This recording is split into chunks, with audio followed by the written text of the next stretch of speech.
Hi, everyone. Welcome to Fin Factor. I'm your host, Blaine Bertsch, co-founder and CEO at Dry Run Cash Flow Forecasting Software. And I'm really excited to have joining me today Apoorv Dwivedi of Fixer.com. And Apoorv and I have been talking recently where he helps CPA firms, other finance pros grow their business. So it's a really interesting niche. And we got talking and you just had I thought some really insightful tactics and strategies that you use to do that. So wanted to have you on the show to talk about this. Thanks for joining me. Thanks for having me here, Blaine. Yeah. So let's start right at the base. First of all, how did you sort of get into this area, and why did you sort of focus in on CPA firms? Yeah. So just like you described, I specialize in marketing for small and mid-sized accounting firms across Canada and the US.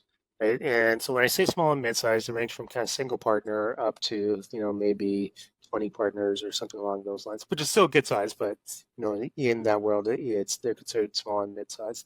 And normally typically what happens is, they've gotten to a certain size or point, and their marketing is a black box. So they're putting money into it, but they don't seem to be getting anything out of it.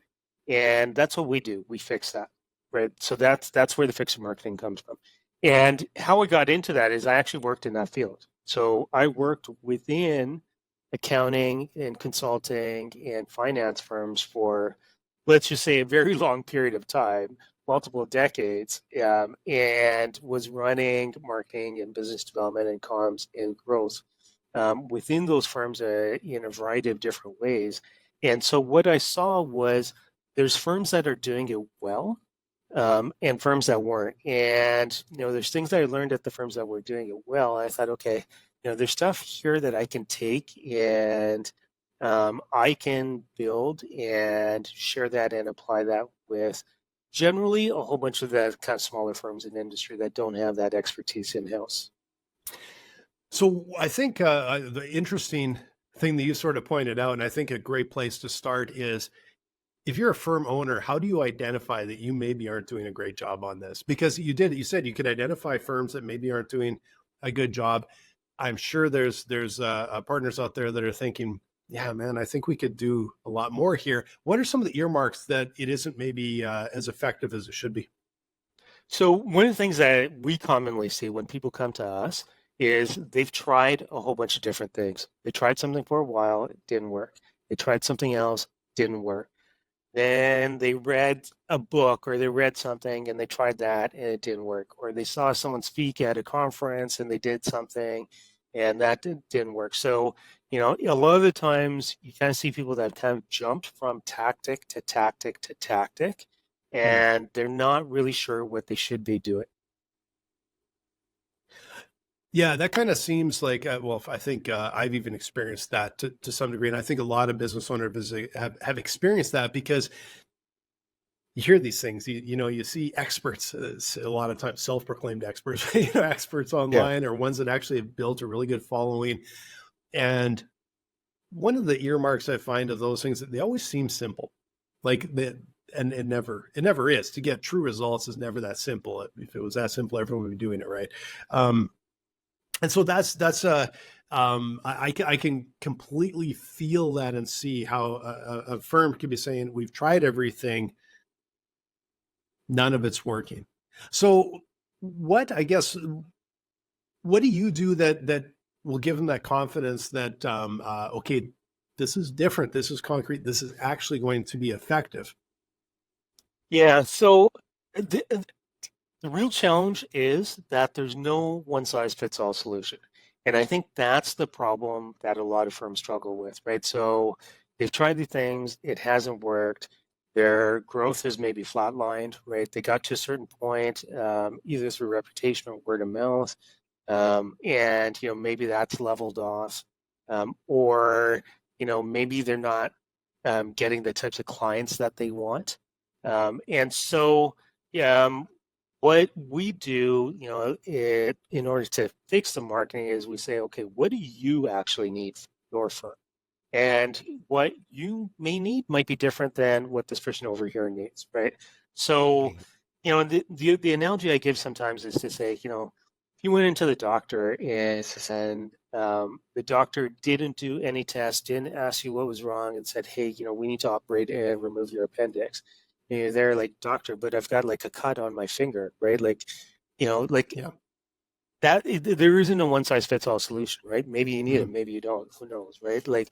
And so the starting point is almost always some type of audit or review of where you're at today. So where do you want to get to versus where you're at? Then we can start to say, okay, what's the process going to look like to close that gap? So, what are some of the points that you see really commonly see that are kind of those points of confusion, or it's like you don't know what you don't know. Like, where should they be looking? As just a really, I know you like walk them through a really involved audit, but what are some of the things that they might be able to pick out and go, yeah, that this is a problem that we have, and it's really common, right? Yeah. So, some of the common problems that we see that we usually start from is um, firms lacking clarity around the types of customers that they want to attract and the types of services that they want to sell.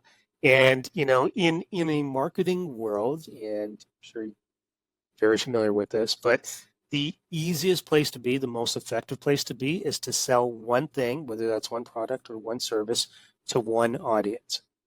Now, Mhm. as soon as you start to deviate from that, as soon as you try to sell multiple products or services to one audience, that gets a lot more complicated. Try to sell one product or service to multiple audiences, that gets super complicated.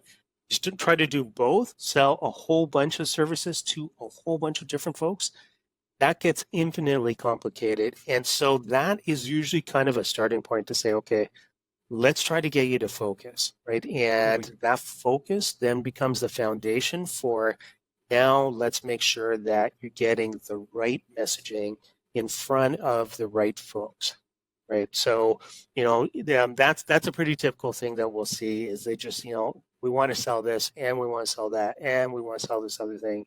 And, we have these old clients over here that we like, but we also have these other clients. And I think there's an opportunity over here or an opportunity over there.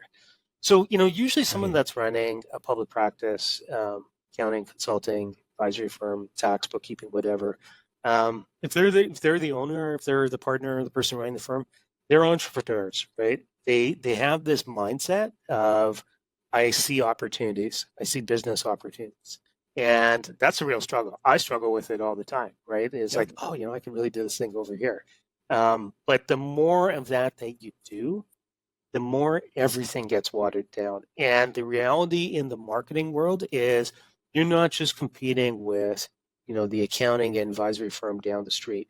You're competing for attention with everything else that's trying to reach that audience, right? Maybe it's stuff that they're seeing on their phone. Maybe it's billboards out there. Maybe it's TV ads or radio or, you know, door knockers or whatever else that case may be. So, how do you get your specific message in front of those folks? You have to start by being very, very clear. And we see that as like, well, and like I said, we've even struggled with it here at Dry Run. As we started to find those channels and find it's like you get closer and closer to the strike zone, and then we find things that work, and it's funny because we sit there and it's like, well, according to some of the experts, this is not supposed to be working, but it's working. Yeah. Nobody tip anything over. It's working. Just keep going, right? Maybe it's working, but you don't know why it's working, right? Yeah, it's yeah. There's always a little mystery in there, but it's like, yeah, we got something going here. Let's just keep it going.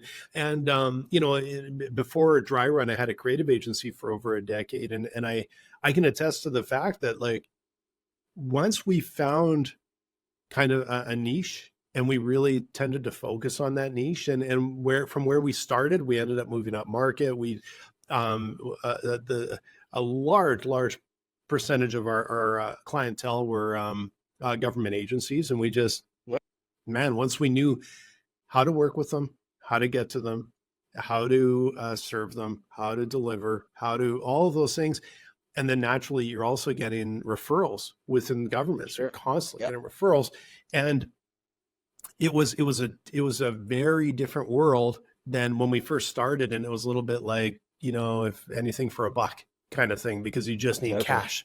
And that's, yeah, I do see that with a lot of businesses, and we talk with CPAs all the time, and we do see that quite often because we'll often ask that question. And it's like, well, you know, we can help you with advisory. Who do you tend to work with? What type of businesses do you tend to work with? Because we can really help with these ones. Yeah. And like, oh, we just work with everybody. That as soon as they say that, it's like, oh man, this is gonna be Yeah. tough, right? Like, Yeah. it's a Well, tough, and, tough and road. like you said, right, like once you have that focus, it becomes easier to get referrals. It becomes easier to build your reputation, right? It becomes easier to build a message or, like we say in the marketing world, an offer that's going to resonate with that audience, right?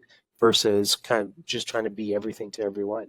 Now, Yeah. having that focus though doesn't necessarily mean that you have to have like a niche or industries focus. Maybe that Mhm. is, right? The other thing could be like a geographic focus, right? So, maybe you're trying to reach small business owners within a 10-mile radius around where your business is physically located. Okay, great. Be known Mhm. for that, right? Be Yeah. very specific about that, right? We're the experts in small business accounting in XYZ County, wherever you're located, right? So Yeah. so it could be in combination, right? Like, but there's got to be that focus there somewhere. So now once a firm is especially if you've walked them through this and they start to say, okay, we kind of know now this is what we're about. This is the real core service we want to offer, and this is who we want to offer that to. And like you said, they've tried a bunch of other things. It's great they have that focus now, but how do you get them, like, what's that next step to be able to say, okay, here's where we go next to test this out and to try and get something that's going to be effective? Yeah. So it's usually a combination of a couple of things. One, working on building their reputation, for lack of a better description, right? I don't like to use terms like brand because I think that can be confusing for a lot of folks. But what I say is reputation, right? So how do we build up your authority? So particularly for accountants, advisors, folks in that space, they need to be seen as an authority. Now, they don't need to be seen as an authority for everything to everyone. They need to be seen as an authority on what they do for their audience, right? So, Yeah. how can we show evidence around that, right? So, what's the credibility that they have? What's the expertise that they're showing through, writing or speaking or other things that they're doing? So, we'll help them to kind of build out a plan that will establish their reputation and build their reputation. That's one part of it.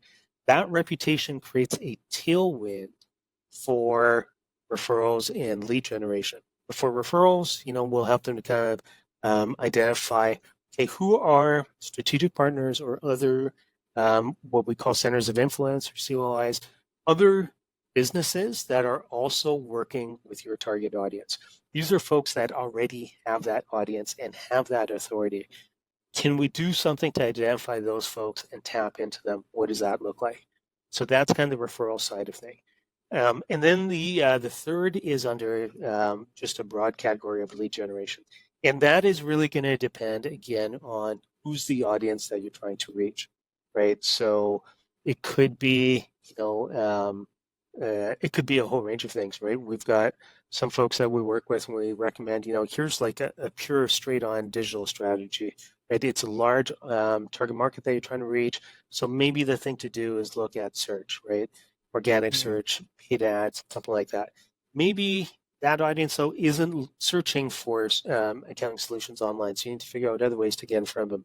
Maybe that's through events and trade shows or conferences or something physically in person that gets you out in front of them. Maybe it's something else, right? Could be other forms of offers, right? So the third bucket around the lead generation. It really depends on who that audience is. Knowing who that is, then we can figure out, okay, where does that audience spend their time, right? And now we can then say, okay, we know that they're spending their time here, or here's the things that are important to them. So that's where we want to be.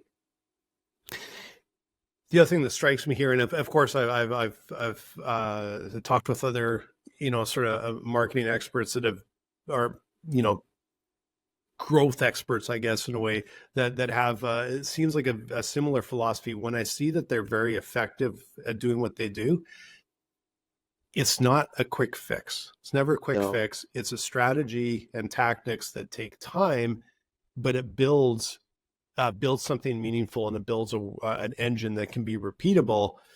It's just, don't expect, hey, we're going to put in some money and by next Tuesday, your door is going to get kicked down with customers, right? Yeah, yeah. Unfortunately, that's not the case. Yeah. So particularly in the field of professional services, right? Now there are things like kind of compliance services. An example of that is, everyone needs to file a tax return, right? Yep. So certain types of services are maybe easier to sell, or you can generate leads for quickly. But Mm-hmm. most of the clients that we're working with, they're looking for a certain type of client and more of a longer term relationship, maybe something that's kind of an ongoing relationship with that client, maybe monthly services or something else included. And that takes a lot longer to build up, right? That audience needs to know who you are, right? They need to be aware that you solve a problem that they have. They need to be aware that you have the credibility and the expertise, and they should trust you. They need to become familiar with you and actually like you, right? And be interested in wanting to do business with you. So yeah, all of those things take time. So Yeah, and there is no quick fix. as always, business is built on relationships, and this is so much about Yeah. relationship building. Now, I can ask a question here, because if you're talking with the partners in a firm, and this all makes perfect sense, really good strategy, and they need to be seen as an expert, but you're talking about, okay, you're going to have to get up in front of a crowd and talk with them over here, and you maybe have to get on a video, and you may have to do this and do that. How do you identify who in a business, or who in a firm might be the one that is the best face for the firm, that is really comfortable with doing it? Because not everyone's comfortable standing in front of a crowd and talking, right? Yeah, yeah, for sure. So, one of the things that we do again is because they say it's not a one size fits all. Um, we really make a point of saying like, okay, here's what we would recommend. However, in your case, maybe you're not comfortable speaking in front of crowds, right? So, okay, would you be comfortable on camera doing video instead? Maybe you're not comfortable with that either, right? Okay, if that's the case, then let's take that off the table, right? And look at what is going to be something that you're actually going to execute.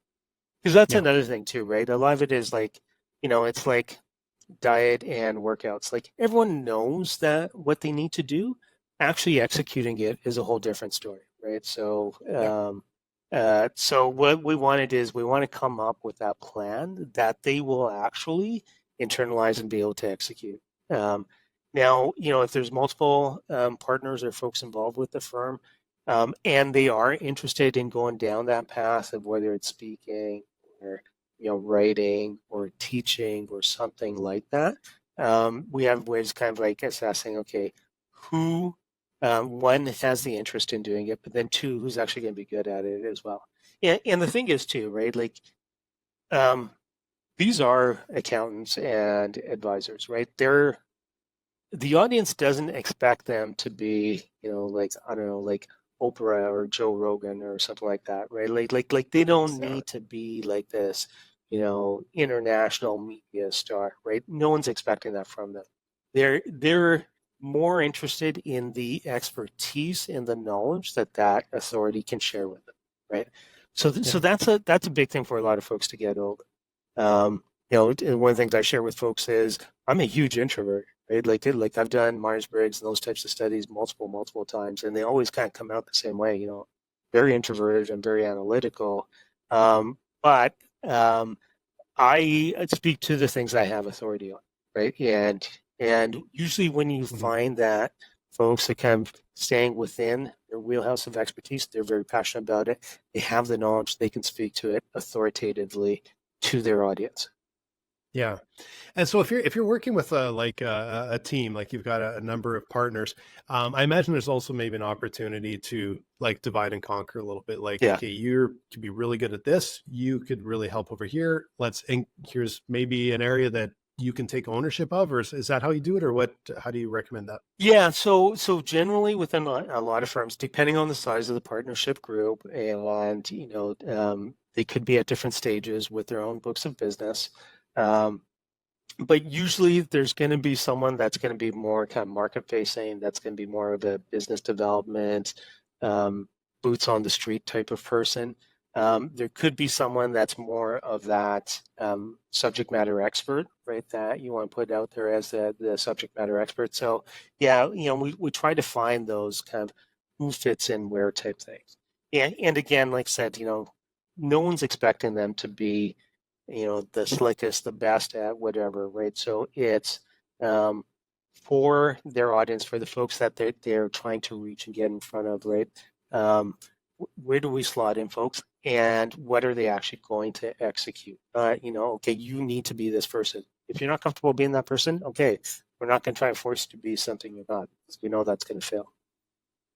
Where do you sometimes see the biggest struggles on the execution side? Because like you said, like you can have a great plan, you can kind of figure all this out, but it's all really in the end, it's all in the execution, right?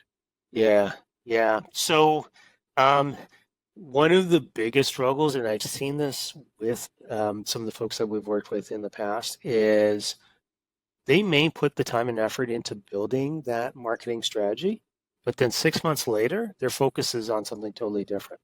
Right now, they're dealing with Mm. some software implementation, or they're dealing with a hiring issue or something else, right? And so it's really important to kind of make sure that there is an ongoing cadence around marketing and business development and growth afterwards. And so, we usually work with folks on, okay, here's what you need to be launching at least on a monthly basis, right? Here's the types of things that you need to be quarterly. Here's what you need to semi-annually. You need to be doing this annually. You need to be doing that, right? Getting into that habit so don't fall off the wagon, so to speak, and or we find out, a year later that they had this fantastic plan, but they just never really got around to it.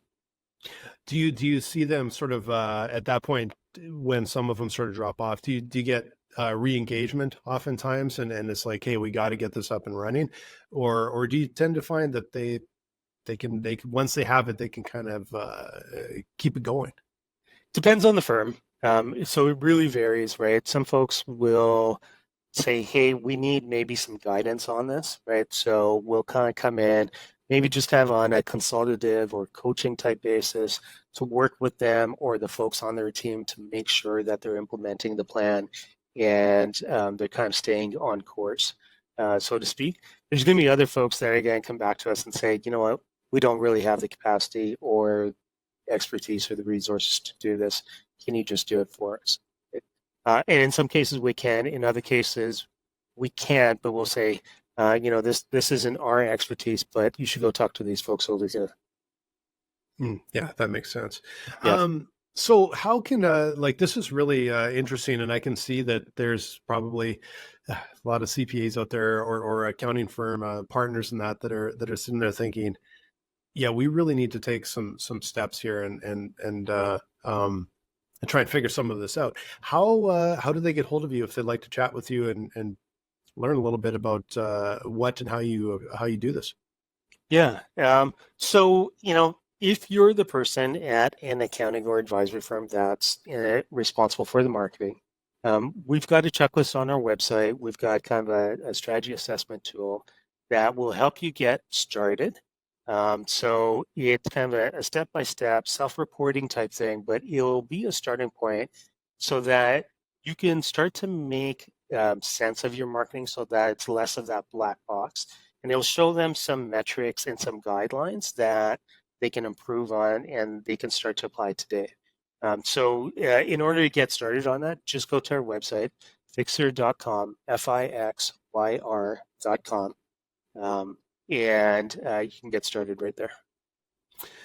That's terrific. Well, thanks so much for your time, Apoorv. This has been a really interesting conversation, and I love when I'm talking with experts like you, and you can tell when it's like, yeah, this is legit. Like this is really concrete excellent sort of strategy and an excellent approach. And I know there's so many firms out there, businesses of all stripes, that are struggling with exactly the sort of things that you mentioned. So I'd encourage you guys to go to fixer.com, take that little test there, and get a handle on where you're at in your business. And if you're looking for a way to forecast your cash flow, model scenarios, we help businesses that are generally stuck in spreadsheets doing something really complex, really complicated. If you've got multiple entities, multiple currencies, multiple people involved, you're the CFO that is spending hours a week trying to make this ready to talk with management. Come and see us at driven.com. We would love to help you out.